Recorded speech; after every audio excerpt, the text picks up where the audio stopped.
Hello dear students, this is Dr. Ankur Solanki, Assistant Professor in Department of the Physics at Pandit Deendayal Petroleum University, Gandhinagar. Today we are going to discuss about the polarization. In this chapter we will discussing about with the polarization of the light, very first term, and will be followed it by the production of the polarization. It means how the polarized light can be produced. And then we will discussing about the types of the polarization and their representations. Furthermore, we will be discussing about the Morse law and the polarization and analyzer, and at the last we will be discussing about the double refraction. So before going to further details of the polarization, let's see where this polarization is being used in our daily life. So here are the three best examples: sunglasses, 3D movie glasses, and car windscreens, where this polarization is being used. So in the sunglasses, these both the glasses are coated by the polarization film. So this polarizing film help to reduce the intensity of the sunlight passing through it. In the second case, if you see in the 3D glasses, two different polarizers. See, here is the one polarizer, here is the another polarizer, which has the axis perpendicular to each other, are being coated on these two glasses. So we are not going to further details that how it is going to work it. So because we need a deeper understanding of the polarization before we discuss about this working mechanism of 3D glasses. Okay, third application is car windscreen. If you can see, when the light incident on the car windscreen, which is coated with the polarizing film, then a a partial amount of the light is reflected back, then only a partial amount of the light is passing through it, so it doesn't create a glare on our eyes. So these are the three best examples in our daily life which is being used due to the polarization. So the first question is, what is polarization? So the polarization is the characteristics of all transverse waves. Please take a note. It is the characteristics of all transverse waves. Okay. So here is the representation of the transverse wave characteristics. So generally we have a two kinds of wave.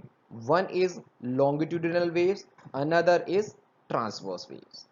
So let's say when a longitudinal wave is passing through a window which has the orientation perpendicular perpendicular direction. So these longitudinal wave is not influenced by the window direction. If you see, the either the window is aligned vertically or horizontally. So it is the transverse wave, sorry, longitudinal wave is not influenced by the direction or orientation of the window.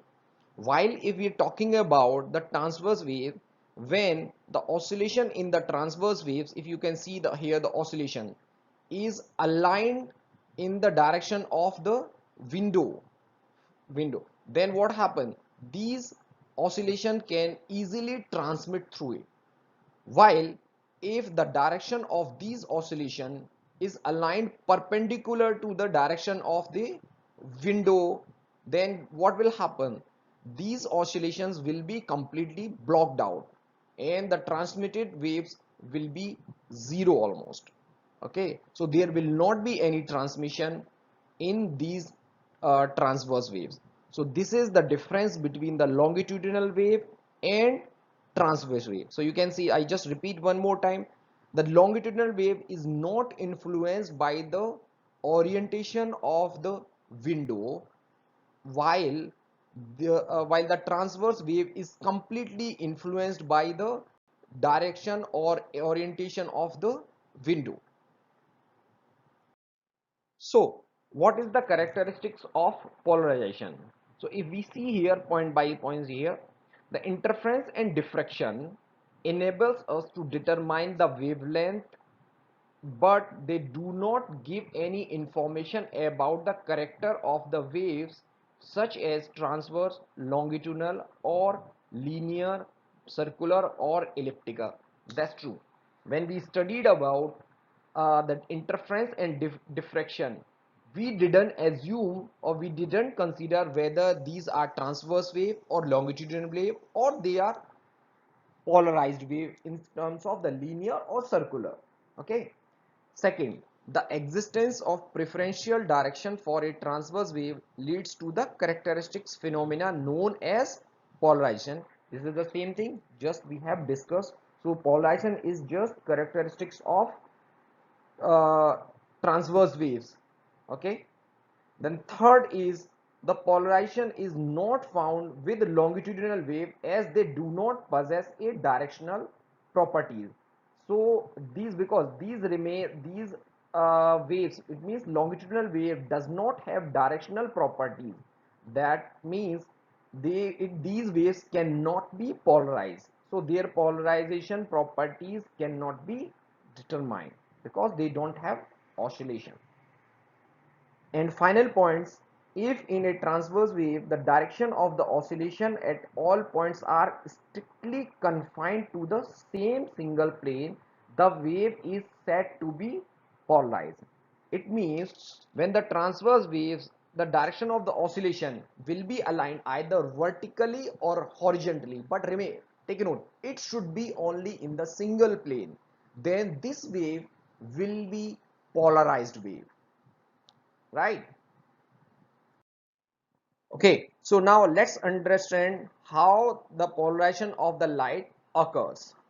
So we have a two polarizer 1 and polarizer 2, and axis of these polarizer are in the same direction, or they are polarization axis in vertical direction. Okay, we have a light source, and the oscillation of this light source in all the direction, that's why these are sometimes called non-polarized light. Okay, so when this light is passing through the first polarization, so the oscillations which have in the direction of this polarization axis will only be passed through it. Other oscillation which are perpendicular or in other direction will be completely blocked. Okay, so while these oscillations will pass through the second polarization, because these polarizer have the axis parallel to each other, so this oscillation can easily be transmitted. Okay, while in the second case, if you see, if the second polarization has the polarization axis perpendicular to the first polarization, then there will not be any transmission beyond the second polarization. So second polarizer will completely block the light. Okay, so there will not be any transmission. So we can see this phenomena considering this figure over here. So let's say we have a rope in our hand and we are shaking it, and we have a window. Okay, if the window opens vertical direction, or we can say in the direction where we are waving our rope, then these waves can be easily transmitted through these two windows, window 1 and window 2. But in the second case, let's say the second window, we what we do, the direction of the window is perpendicular, so we can say this is perpendicular. If you can see here, this is perpendicular to the first window over here, then what will happen, these oscillation will can easily pass through the first window while it will be blocked. So there will be only a straight line. Okay, there will not be any oscillation beyond the second window, so it will be completely blocked. So this is the phenomena of the polarization of the light. Then how this light is polarized. Now, what are the categories of these polarization? Generally, we put them in two main categories. One is unpolarized light and second is polarized light. So generally, the unpolarized light are is natural light. If you see, then all the natural lights are unpolarized. This could be from the sun, this could be from the torch or any other source. Okay, this will be unpolarized light. While the polarized light is divided into four different categories. One is linearly polarized light, second is partially polarized light, third is circularly polarized light, and fourth is elliptical polarized. we will go one by one in all these four polarized light. Okay, so before going that, let's see, consider a electromagnetic wave. So in the previous chapter we have discussed about the electromagnetic wave. So the light is also electromagnetic wave. So what is the light can be represented? So light always consists of a electric field and the magnetic field, which are perpendicular to each other. So this is the electric field direction and this is the magnetic field direction, and the direction of this field is always perpendicular to the direction of propagation. So this is the direction of the propagation of the wave. So this is the representation of our light. Okay. Okay, so let's first discuss what is linearly polarized light. So when a wave has only y displacement or z displacement, so we are talking about the displacement only in the one direction, whether it could be in y direction or it could be in z direction, then we can say that it is linearly polarized light in this direction. Okay, so let's say we have a wave and it has oscillation only in the y direction. If you see, this is the oscillation in the y direction while it is propagating in x direction. So electric field is only in y direction. So this light will be called linearly polarized light in y direction. So this can be represented by the horizontal lines. Horizontal, if you can see, these are the horizontal lines here, and it is perpendicular to the direction of the propagation. This is our direction of propagation. This is in the x direction. This is the first case. There will be the another case. Okay, while these oscillations are in plane, or we can say in z direction. You can see the oscillation is in z direction, and this oscillation is also perpendicular to the direction of propagation, and this can be represented by the dots. Other way around, if you see here, we have a window screen, laptop screen, or computer screen. So if the oscillation is in plane is in vertical direction, if the oscillation is vertical direction, then this will be, let's say, in y polarized light. While if the oscillation is in and out of the our screen, so it will be either in or out of the screen, then it will be our called z direction oscillation. So this can be represented by dots, and sometimes this also represented by the parallel lines, which is inclined approximately at 45 degree compared to the previous one. So these both are same. Okay, this is the representation of the z polarized line. Here is the another representation of the x polarized wave and y polarized wave. So if you see here, the all oscillations are only in the x direction, and the wave is propagating in the z direction. So this is called x polarized wave. While in the second figure, if you can see here, the oscillations are in y direction, while the light is propagating in z direction. So this is called z y polarized wave. So here is the another representation of the light waves. So generally we have in the any light wave, we have the magnetic field component and the electric field component. When this light wave is polarized, it might be having only one component. So you can say this wave is polarized, and this is having only electric field component, and this will be, let's say, this is in y direction, so it will be y polarized light. Okay, let's understand now what is unpolarized light, which is generally natural light. So if we see, the waves emitted by one molecule, any one molecule may be linearly polarized. Means one molecule, the waves which is emitting from the one molecule is always in one direction. It's like unidirection. Remember, take a note. This is linearly polarized. It means it is in one direction. But any actual light source contains a tremendous number of molecules with random orientation. So means the light source is emitting a large number of molecules which are emitting the light waves in different direction, all are in different direction. Okay, they are, I mean, all are linearly polarized light, but the orientation of these lights are in random direction.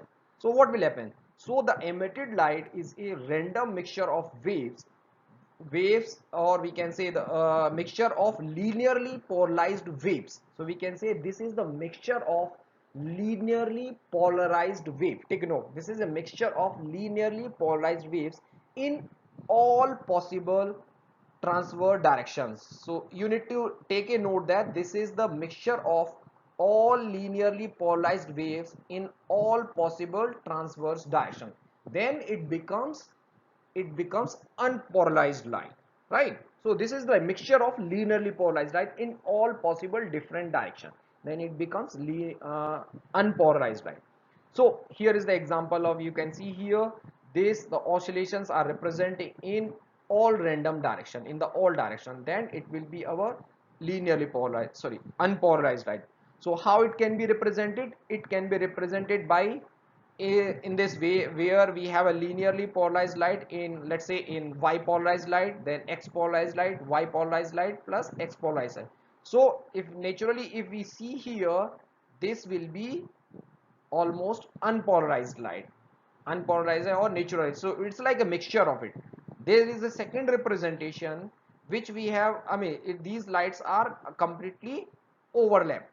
Okay, so these are the representation of it. So it is not in unidirection, it's not in single direction, it is in random direction. Okay, so this is the representation of unpolarized light. So now third point is partially polarized light. So what is partially polarized light? If you see from the words itself, this light is partially polarized. Previously we saw the linearly polarized light. So it's, we can say it is completely polarized light in one direction. While in the partially polarized light, if you can say, this is dominantly polarized in one direction. I say the word dominantly polarized in one direction.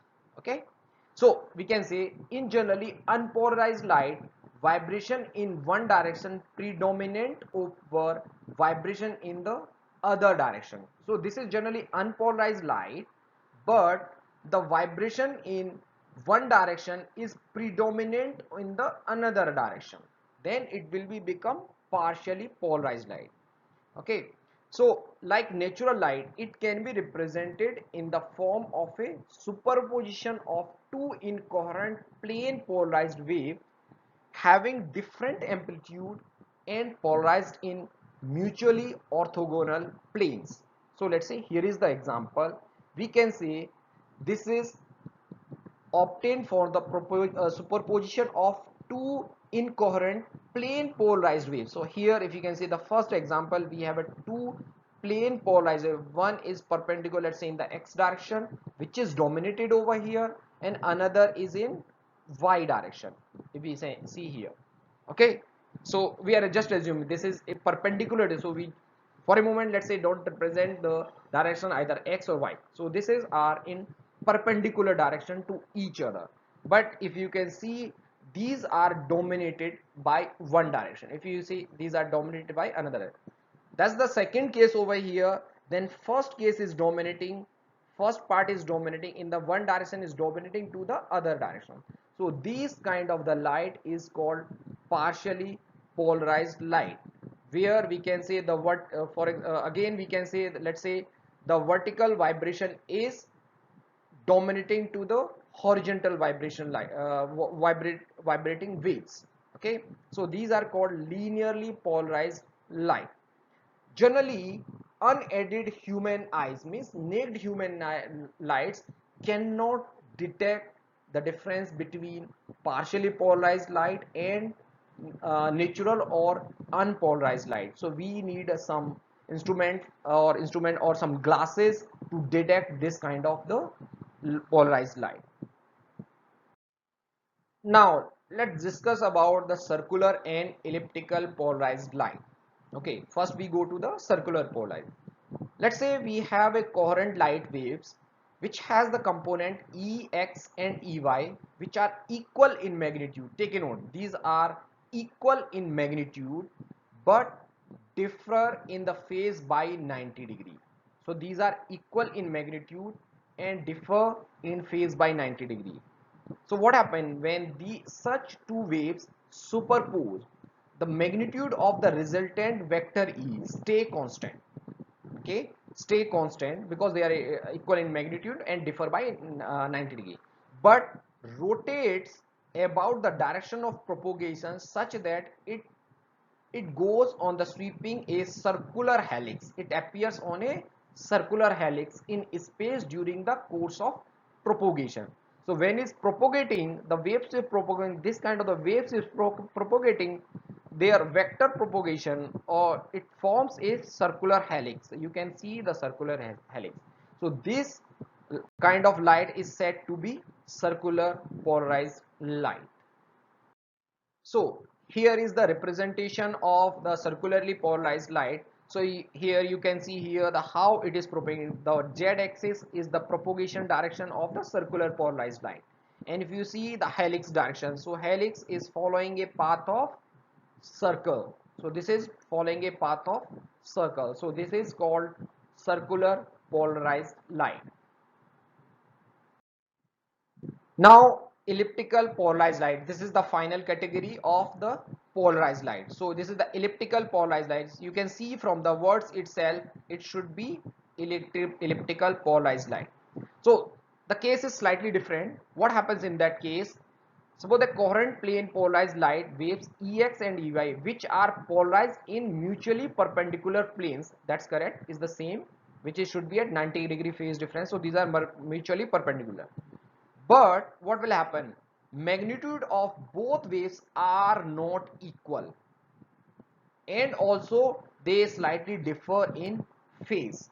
Okay, so magnitude are all not equal.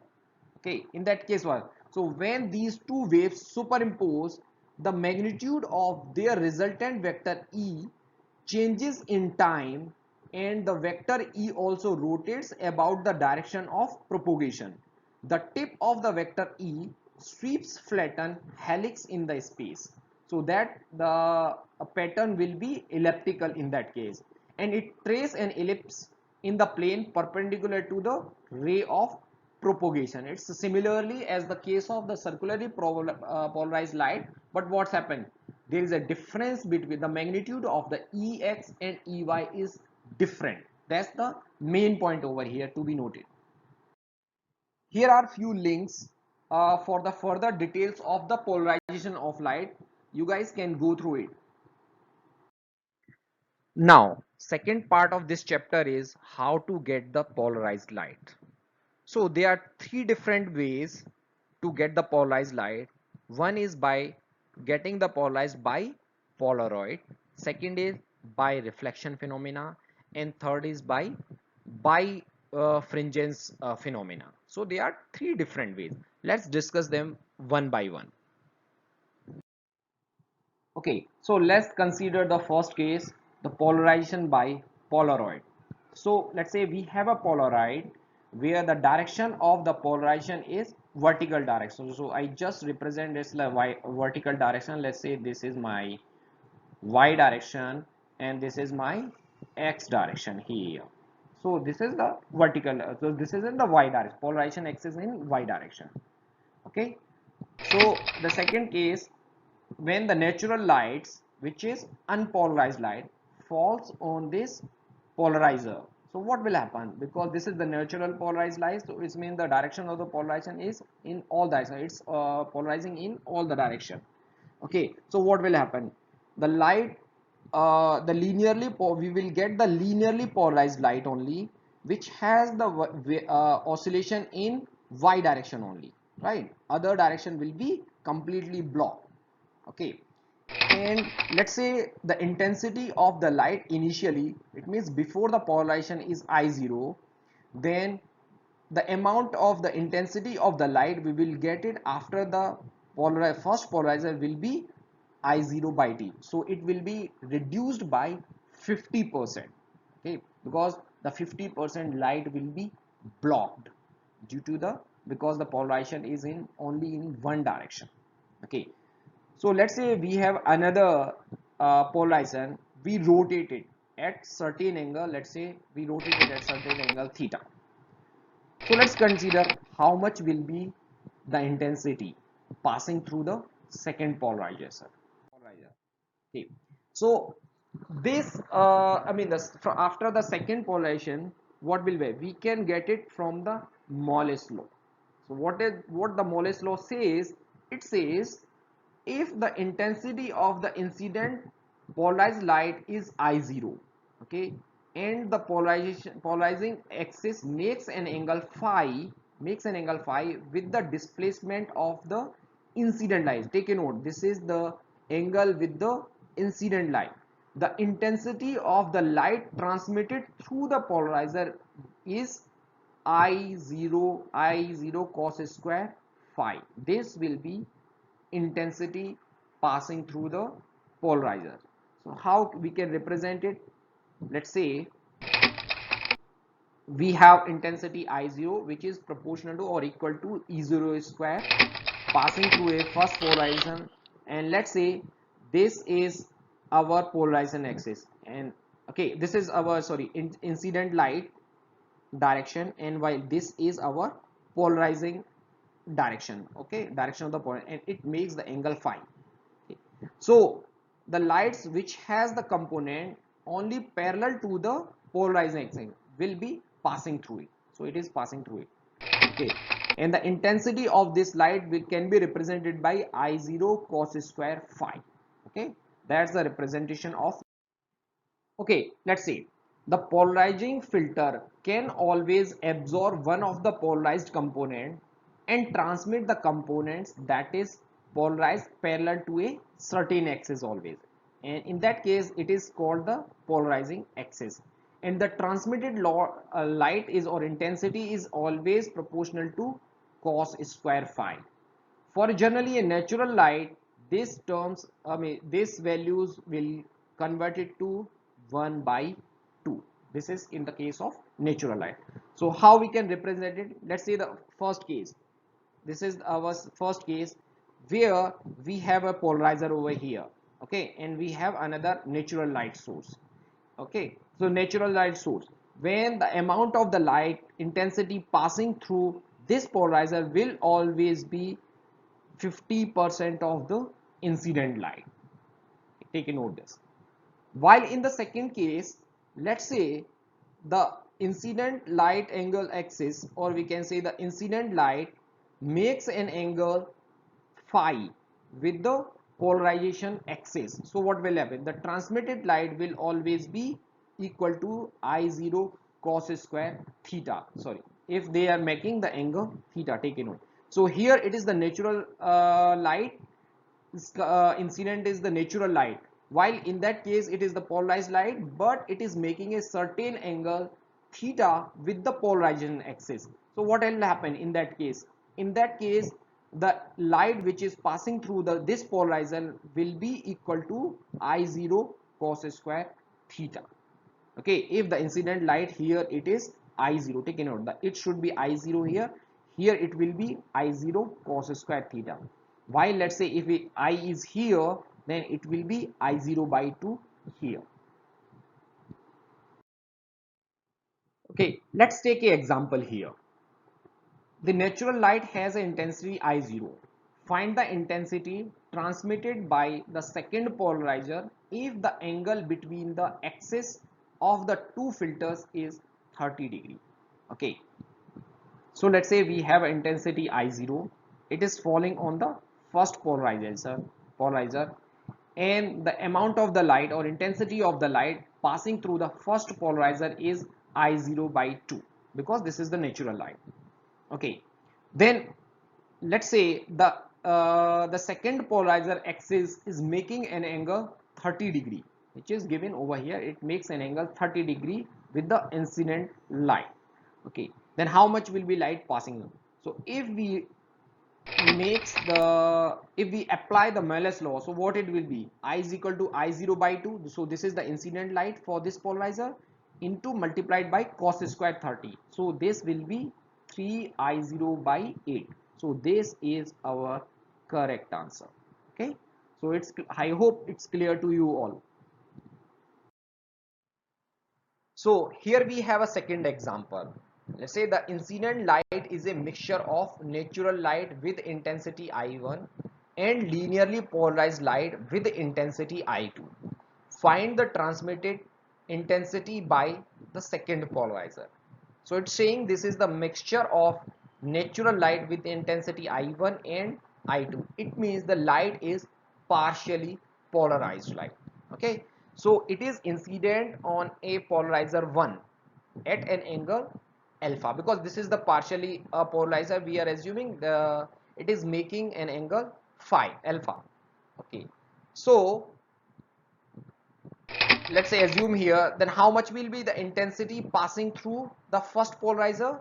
It will be I1 by 2, because I1 has the highest intensity, we can see here, dominating light, plus I2 cos square alpha. It means the intensity I2, the polarization axis of I2 is making an angle alpha with the polarizer axis. So this will be the intensity of the light passing from the first polarizer. Okay, now it is this light is incident on the second polarizer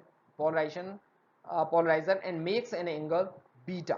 Then how much the light will be passing through it, how much will be the intensity of the light passing through it? So we can further use the Malus law. Then it could be cos square beta, we will beta minus alpha. Okay, so total will be I is equal to I1 by 2 plus I2 cos square alpha into cos square beta minus alpha. Take a note, this is the difference between these two angles over here, right? This is the difference between here. Now let's discuss the second case of polarization, which is the polarization by reflection. Okay, so let's consider the two mediums over here. So they are separated by here by these lines. So we have two medium A and medium B. The refractive index of medium A is Na, while the refractive index of medium B is Nb, where the refractive index A is less than the refractive index of medium B. So it's like Na is less than Nb, remember. Okay, so let's say the light which is natural light, we can say the natural light is incident on the interface of these two mediums. So the light is partially reflected, which is called the partially polarized light, and it is partially also refracted. So if you see here in a reflective component, okay, in the reflective light, this is always partially polarized light, and the perpendicular component is always higher than parallel component. Take a note, the perpendicular component is always higher than perpendicular component.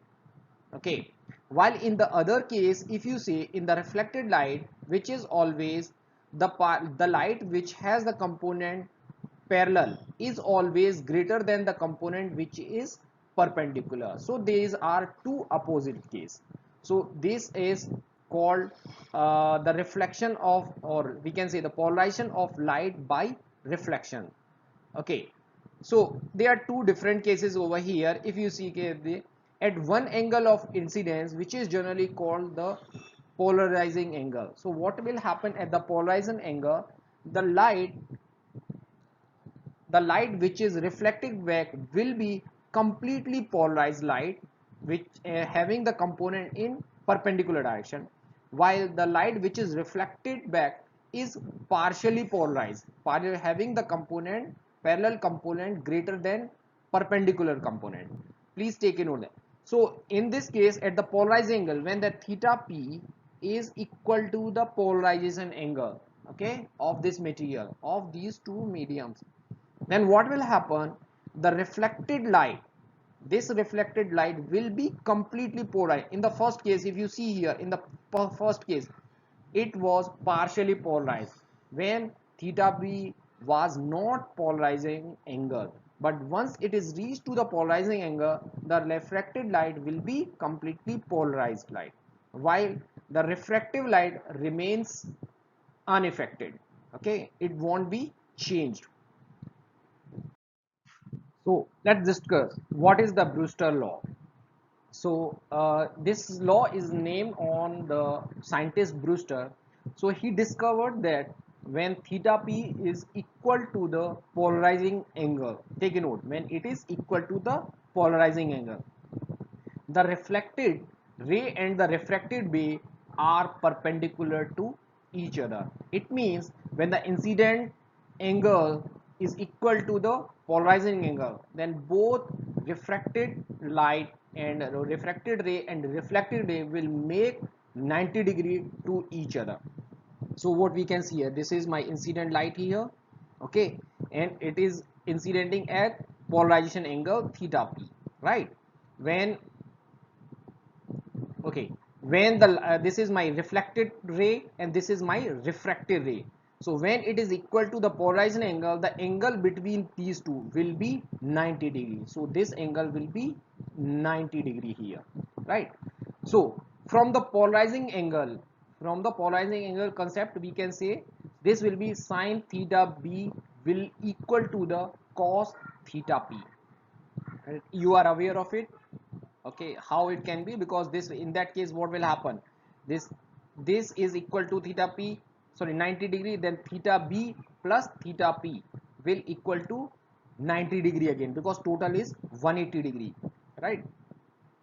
So and okay, from the law of refraction, it will be sine theta p divided by sine theta b will equal to nb over nv. Let's say if we call this equation 1 and we call this equation 2,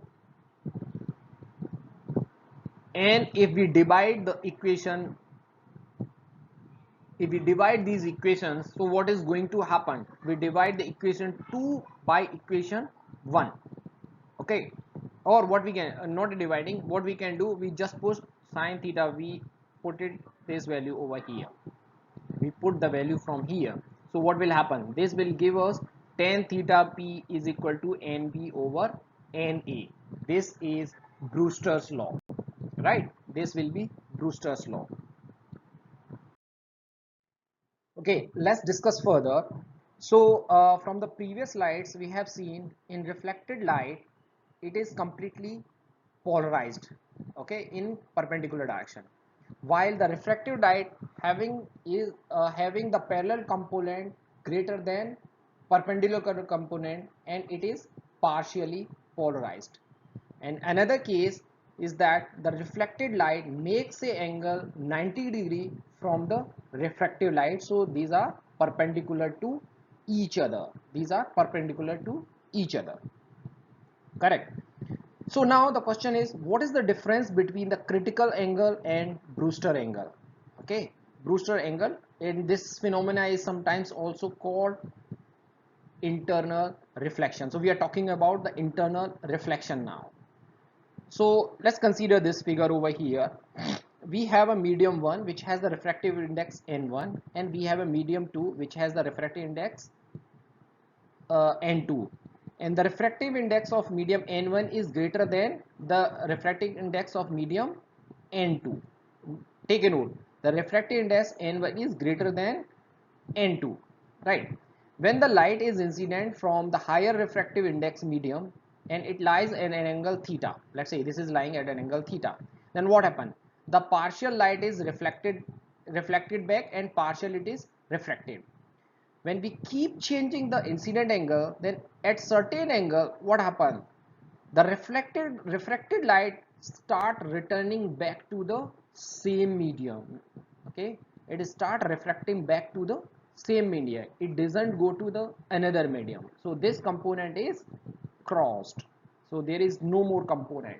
Okay, at this angle where the light is returned back to the same medium is known as critical angle. So this will be my critical angle when the light is refractive light is returned back to the same medium.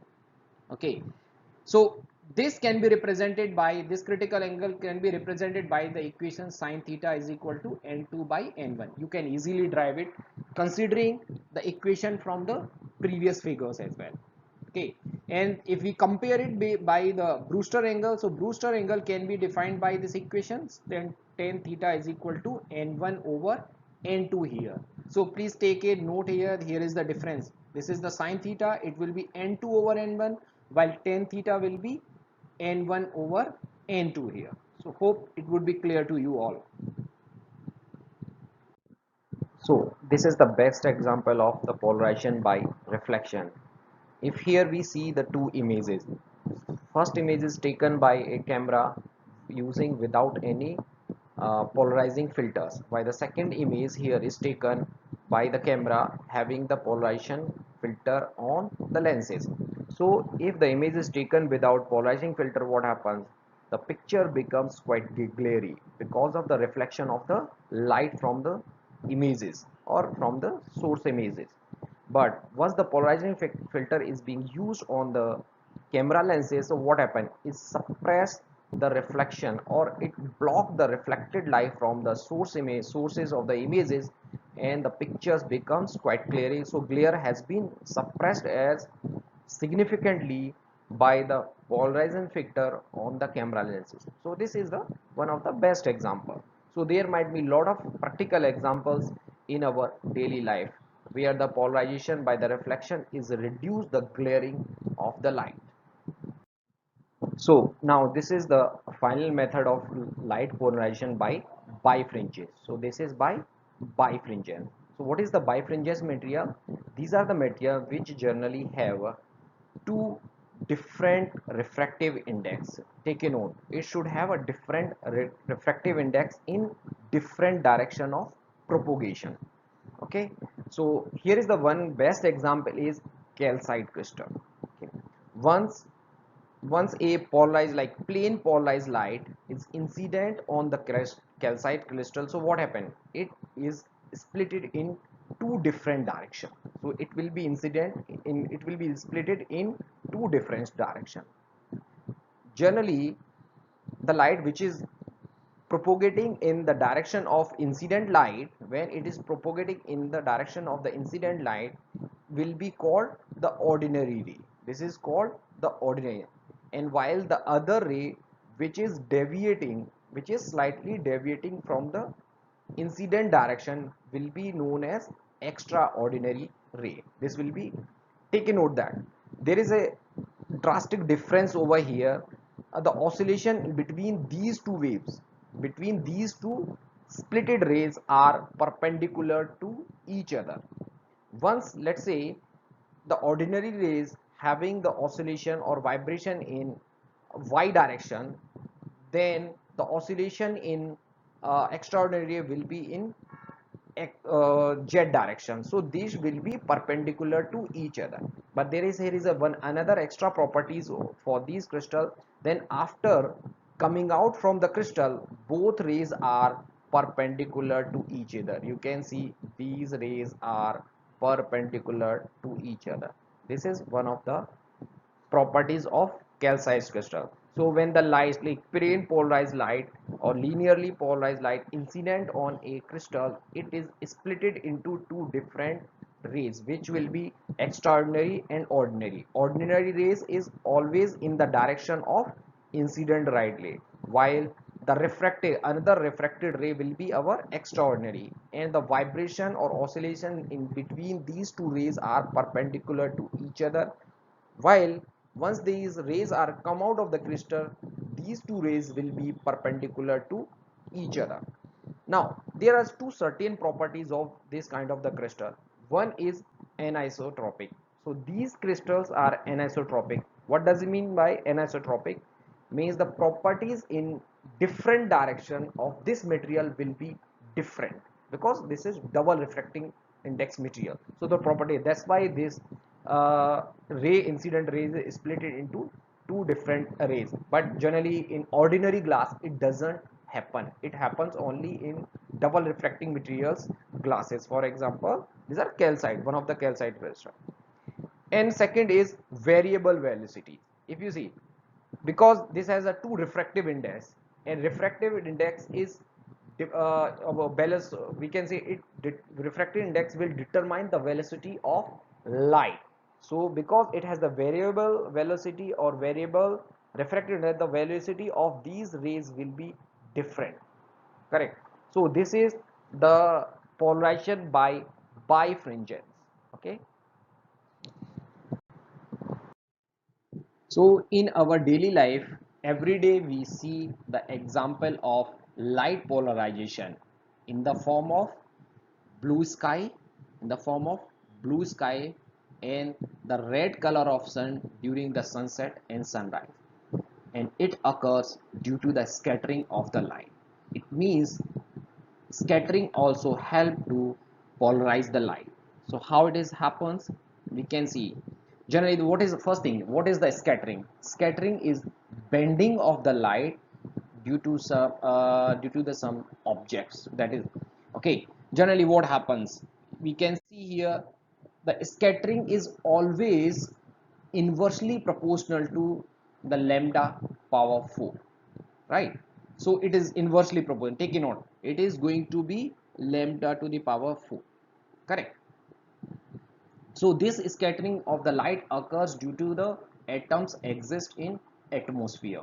So scattering source are always light scattering source are atoms in atmosphere. So when we see the EM wave spectrum, we can say visible spectrum. So what, let's say this is my visible spectrum. So this is going to be lambda, right? So this will be my red color over here, which has longer wavelength, and this will be blue color over here, correct? This is the blue color, which has the lambda less. So if we say which color will be the maximum scattering, so according to here the lambda is higher for red, correct? So scattering will be minimum for red color, right? Total scattering will be minimum for red color. That's why the sunset and sunrise appears red, while the blue color is scattering because the blue has the minimum wavelength in the visible spectrum range. So from that if we see the scattering will be maximum, the scattering going to be maximum, that's why the sky appears blue. So that's the best example of our in daily life the polarization of light by scattering. Okay, so that's the end of the chapter of polarization. Thank you very much.